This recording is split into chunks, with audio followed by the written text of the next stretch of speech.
Superstar Chiranjeevi और वेंकटेश हैदराबाद जाने के लिए इंडियन एयरलाइन में टिकट लेते हैं। प्लान के अनुसार ये प्लेन टेक ऑफ तो कर जाता है, लेकिन जब ये हैदराबाद पहुंचता है तो पता चलता है कि एयरपोर्ट को बंद कर दिया गया है। अब किसी भी कीमत पर वो यहाँ लैंड नहीं कर सकते। एक एक करके मुसीबतों का पहाड़ टूट पड़ता है, मानो कुदरत ने ठान लिया हो कि इस प्लेन को क्रैश कराना ही है, चाहे जो भी हो जाए। और होता भी ठीक ऐसा ही है। दोनों सुपरस्टार के साथ सभी यात्रियों से भरा विमान क्रैश हो जाता है। क्या है पूरी कहानी, आइए सब कुछ समझने की कोशिश करते हैं आज के इस वीडियो में। 15 नवंबर 1993 मद्रास, आज इसे चेन्नई के नाम से जाना जाता है। इंडियन एयरलाइन का विमान फ्लाइट 440 चेन्नई एयरपोर्ट से उड़ान भरने की तैयारी कर रहा था।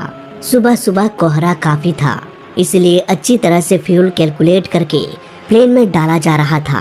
अच्छी तरह से कहने का अर्थ ये है कि प्लेन में न सिर्फ अपने डेस्टिनेशन तक जाने तक का फ्यूल डाला जाता है, बल्कि ये भी देखा जाता है कि अगर प्लेन को लैंडिंग परमिशन ना मिले तो गो अराउंड करने के लिए एयरपोर्ट का एक चक्कर लगाना पड़ेगा। इसके लिए भी एक्स्ट्रा फ्यूल डाला जाता है। सपोज अगर उस एयरपोर्ट में कोई हादसा हो चुका है तो एयरपोर्ट को बंद कर दिया जाता है। ऐसे में प्लेन को उस एयरपोर्ट से डाइवर्ट करके किसी दूसरे एयरपोर्ट में ले जाना पड़ेगा। इसके लिए भी एक्स्ट्रा फ्यूल डाला जाता है प्लेन में। इसके अलावा और भी कई तरह के एक्स्ट्रा फ्यूल प्लेन में डाला जाता है, खासकर तब जब मौसम खराबी का अंदेशा हो। इंडियन एयरलाइन फ्लाइट 440 में फ्यूल डालने के बाद उधर 250 यात्री सवार होने लगे। इन यात्रियों के साथ साउथ के सुपरस्टार चिरंजीवी, वेंकटेश और एक एक्ट्रेस भी थी। इसके अलावा 12 क्रू मेंबर्स थे। इस प्लेन को चेन्नई से हैदराबाद और हैदराबाद से दिल्ली जाना था। फाइनली सारे इंस्पेक्शन के बाद ये प्लेन चेन्नई से उड़ान भरा।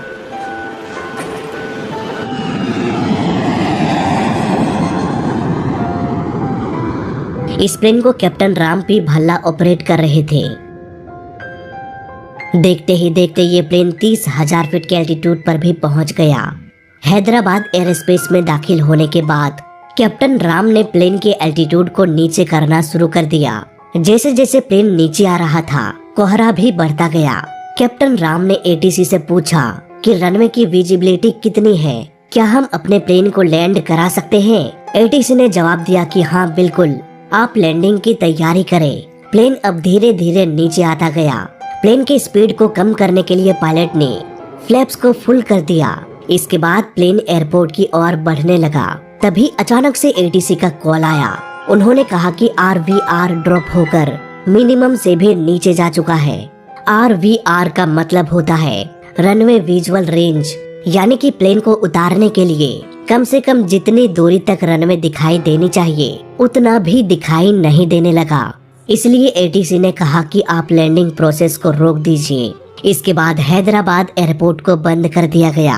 अब ना तो यहाँ से कोई प्लेन टेक ऑफ कर सकता था और ना ही यहाँ कोई लैंड कर सकता था, जब तक कि विजिबिलिटी कम से कम लैंडिंग करने लायक ना हो जाए। अब इंडियन एयरलाइन फ्लाइट 440 के पास कोई भी चारा नहीं था।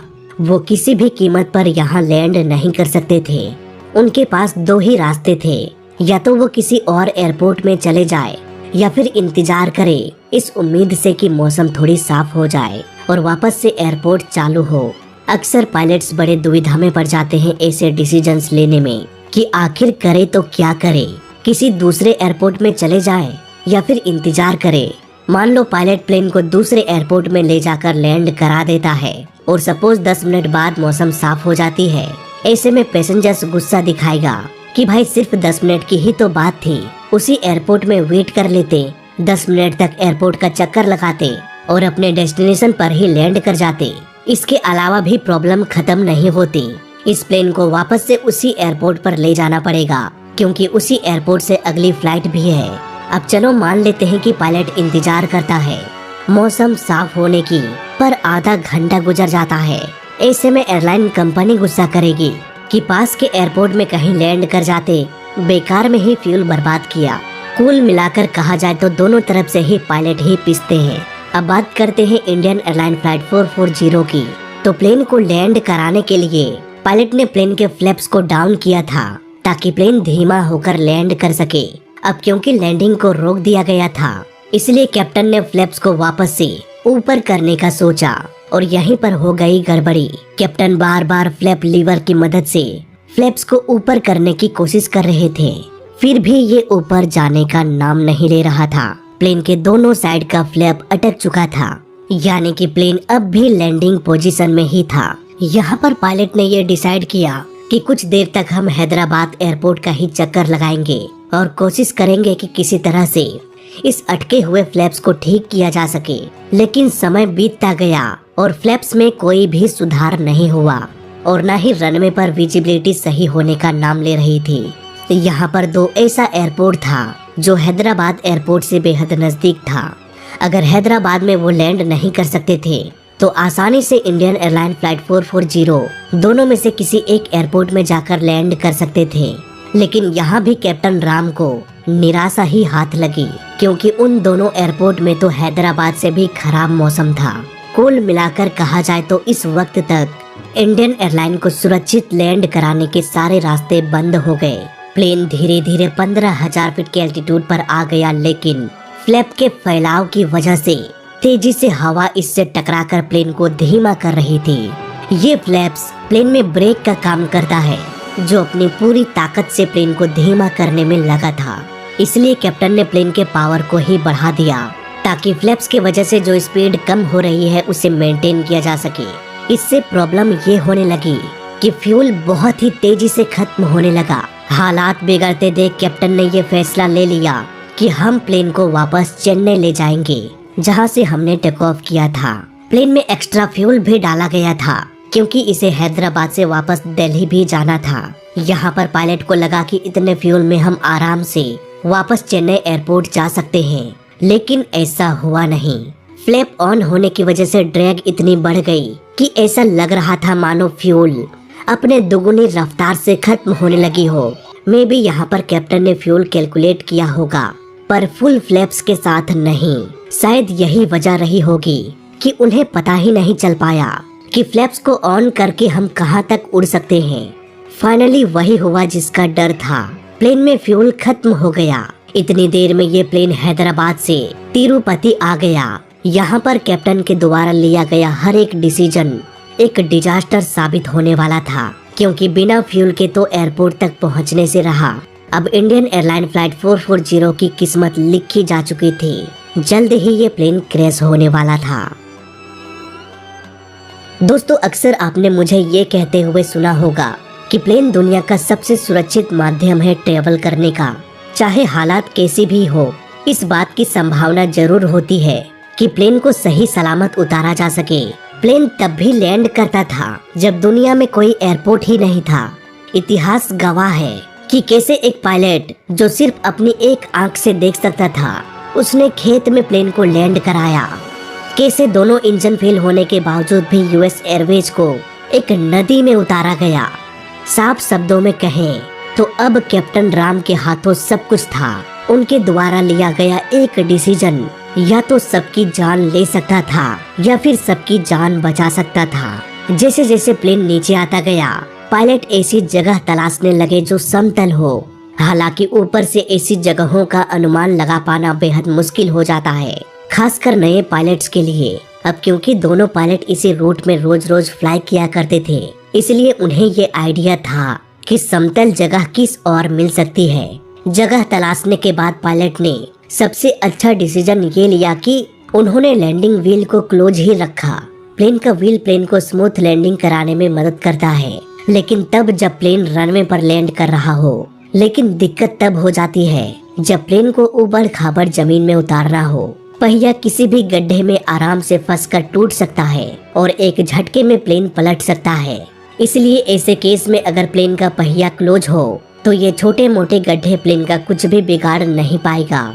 यहाँ तक कि प्लेन को जब पानी में भी लैंड कराना हो तब भी व्हील को क्लोज ही रखा जाता है, नहीं तो इस व्हील के जरिए प्लेन के अंदर इतना पानी भर जाएगा कि तुरंत ही ये प्लेन डूब जाएगा।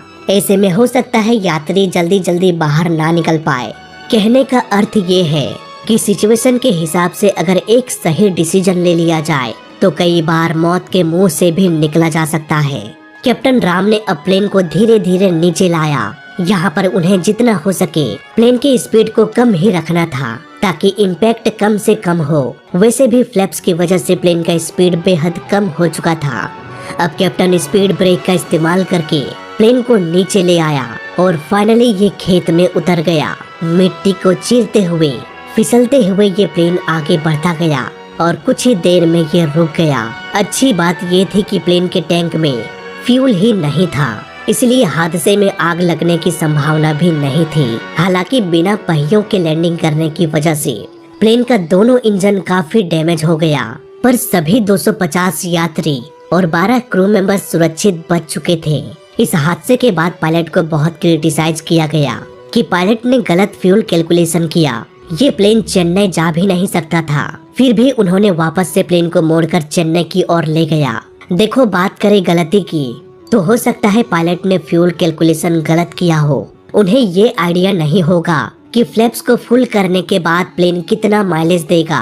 इतनी अधिक तेजी से फ्यूल खत्म हो सकती है कि वो चेन्नई एयरपोर्ट तक भी नहीं पहुंच पाएंगे।